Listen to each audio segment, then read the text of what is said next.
எல்லாரும் எப்படி இருக்கீங்க? இப்போ நம்ம பொங்கல் ஸ்பெஷலா ஒரு சேமியா பாயசம் தான் செய்ய போறோங்க. சேமியா பாயசம் செய்யறது ரொம்பவே ஈஸி தான். இருந்தாலும் பக்காவா அப்படியே ஒரு அசத்தலான டேஸ்ட்ல ஒரு சேமியா பாயசம் எப்படி செய்யறது அப்படிங்கறத இந்த வீடியோல தெரிஞ்சுக்கலாம் வாங்க.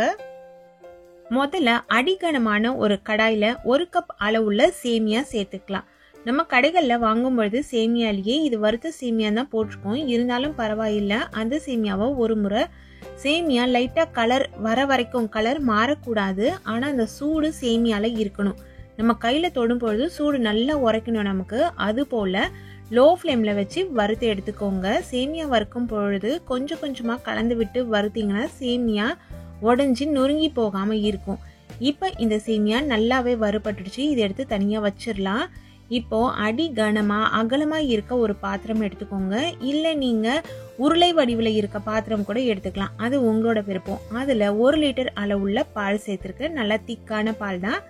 இந்த பால் நான் ஏற்கனவே ஒரு முறை காய்ச்சி வச்சிருந்தேன். காய்ச்சின பாலை தான் இதுல சேர்க்கிறேன். நீங்க அப்படியே ஃப்ரெஷ்ஷான பால் சேர்க்கிற மாதிரி இருந்தா கூட சேர்த்து காய்ச்சிக்கலாம். பால் ரொம்ப சுருங்கணும் அப்படிங்கிற அவசியம் இல்லை.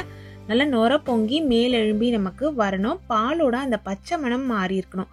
அது வரைக்கும் காய்ச்சிக்கிட்டா போதும். இது ஒரு கரெக்டான பக்குவத்துல இருக்கு. இந்த சமயத்துல ஏற்கனவே நம்ம வறுத்து வச்சிருக்க சேமியாவை இதுல எடுத்து சேர்த்துடலாம். சேர்க்கும் பொழுது லைட்டா கலந்து விட்டே சேருங்க. தீயையும் நல்லா குறைச்சி வச்சிருங்க. தீ அதிகமா இருக்கு சேமியா சேர்க்கும் பொழுதுனா நம்ம சேமியாவை ஜஸ்ட் அதுல சேர்க்கறதுக்குள்ளேயே அடியில அப்படியே அது டெபாசிட் ஆயிடும். அதனால சேர்த்துட்டு நல்லா கலந்து விட்டுட்டு ஒரு மிதமான தீயில வச்சு வேக வைக்கணும். சேமியாவை பொறுத்த வரைக்கும் ஒரு 5 நிமிஷத்துலயே நல்லா சாஃப்டா நமக்கு வெந்துடும். அதுவும் ஏற்கனவே வறுத்துருக்குன்றதுனால சேமியாவோட பச்சை மணம் பாதி ஏற்கனவே போயிருக்கும். மீதி ஒரு 5 நிமிஷத்துக்குள்ளர இந்த பால்லயே வெந்துடும். சூப்பரா சேமியா வெந்து தனித்தனியா உதுருதுரா வரும் பாருங்க. நடுவுல கலந்து விடுங்க. இப்ப பாருங்க, மேல நல்லா சேமியா வெந்து வந்திருக்கு, திக்காவும் மாறி இருக்கு. முன்னாடி இருந்ததுக்கும் இப்பொழுதுக்கும் பாலும் சேமியாவும் நல்லா சேர்ந்து வந்திருக்கு. அதே சமயத்துல சேமியாவும் நல்லா வெந்திருக்கு. நீங்க வேணா கையில தொட்டு அழுத்தி பாருங்க. இதுதான் ஒரு கரெக்டான பக்குவம். இந்த பக்குவம் வந்த பிறகு நமக்கு தேவையான அளவு இனிப்பு சேர்த்துக்கலாம். அதுக்கு முன்னாடி 3 ஏலக்காவை இடிச்சு எடுத்து சேர்த்துக்கலாம்.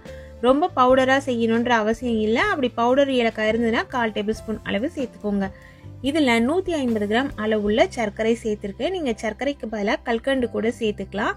சர்க்கரை சேர்த்துட்டு திரும்பவும் ஒரு 5 நிமிஷத்துக்கு இதை கலந்து விடுங்க. சர்க்கரை நல்லா மெல்ட் ஆகணும். அதே போல சர்க்கரையோட பச்சை மணமும் போகணும். சர்க்கரை சேர்த்த உடனேயே இதுல ஒரு 50 ml அளவுள்ள மில்க் மேட் சேர்க்கிற. மில்க் மேட் ஆப்ஷனல் தான், ஆனா மில்க் மேட் சேர்த்து செய்யும் பொழுது ஒரு ரிச்சான டேஸ்ட் கிடைக்கும். மில்க் மேட் நம்ம வீட்டில் இல்லை, அவசரத்துக்கு போய் வாங்க முடியல, கடை தூரமா இருக்கு அப்படின்னு நினைக்கிறவங்க என்ன பண்ணலான்னு பாத்தீங்கன்னா, பால் நம்ம அப்படியே ஃப்ரெஷ்ஷாக சேர்த்தோம் பார்த்தீங்களா, அதுக்கு பதிலாக நல்ல பாலை சுருங்க காய்ச்சிட்டு அதுக்கப்புறம் அதில் சேமியாவை சேர்த்து நீங்கள் வேக வச்சிங்கனாலுமே பால் நல்லா சுருங்கி அந்த மில்க் மேட் ஃப்ளேவருக்கு வந்துடும். மில்க் மேட் சேர்க்கும் பொழுது சர்க்கரையை கொஞ்சம் அட்ஜஸ்ட் பண்ணி பார்த்து சேர்த்துக்கோங்க, உங்களோட இனிப்புக்கு தகுந்த மாதிரி. நான் இன்னைக்கு 1 லிட்டர் அளவுள்ள பால் சேர்த்தேன். மெஷர்மெண்ட் கப்பில் 1 கப் அப்படிங்கிற மெஷர்மெண்ட் இருக்கும் இல்லைங்களா, அதில் 1 கப் அளவுக்கு சேமியா சேர்த்தேன். நம்ம வீட்டில் இருக்க கப்புக்கும் நமக்கு எந்த அளவு பாயசம் லிக்விடா வேணும் அப்படின்றதுக்கு ஏற்ற மாதிரி நீங்கள் பாலோட அளவு கூடுதலாக குறைவாக சேர்த்துக்கலாம். அதெல்லாம் உங்களோட விருப்பம் தான். இந்த பாயசம் பொறுத்த வரைக்கும் நான் முந்திரி திராட்சை எதுவுமே வறுத்து சேர்க்கல. நட்ஸை பொறுத்த வரைக்கும் உங்களோட விருப்பம் தாங்க. நீங்கள் சேர்க்கறதா இருந்தால் சேர்க்கலாம், இல்லைனா இதை இப்படியே நீங்கள் சர்வ் பண்ணிடலாம். ரொம்ப சுவையாக இருக்கும். பாயசம்னா அதில் கண்டிப்பாக முந்திரி திராட்சை இருந்தே ஆகணும் அப்படிங்கிறது கிடையாது. ஒரே ஒரு முறை எதுவுமே சேர்க்காம இது போல் ரொம்ப ஈஸியான மெத்தடில் நீங்கள் பாயசம் செஞ்சு பாருங்க. உண்மையிலேயே அவ்வளவு சுவையாக இருக்குங்க. நம்ம சேனல்லையே நம்ம 10க்கும் மேற்பட்ட பாயச வகைகள் போட்டிருக்கோம். அது சேமியா பாயசமும் இருக்கும். இருந்தாலும் இது ரொம்ப ஈஸியான மெத்தடு.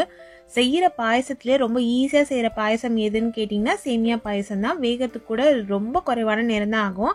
சட்டுன்னு 10 நிமிஷத்தில் ஈஸியாக இந்த பாயசம் செஞ்சிடலாம். டேஸ்ட்டும் வேறு லெவலில் இருக்கும். இது போல் நல்ல நல்ல ரெசிபிஸ் தெரிஞ்சுக்கணுன்னா நம்ம சேனலை தொடர்ந்து பாருங்கள். சுவையாக சமைச்சு சாப்பிட்டுட்டு மகிழ்ச்சியாக வாழுங்க. சுவையாகவும் இருக்கணும், ஆரோக்கியமாகவும் இருக்கணும்னா நம்ம சேனலை பார்த்து சமைங்க. Thank you friends.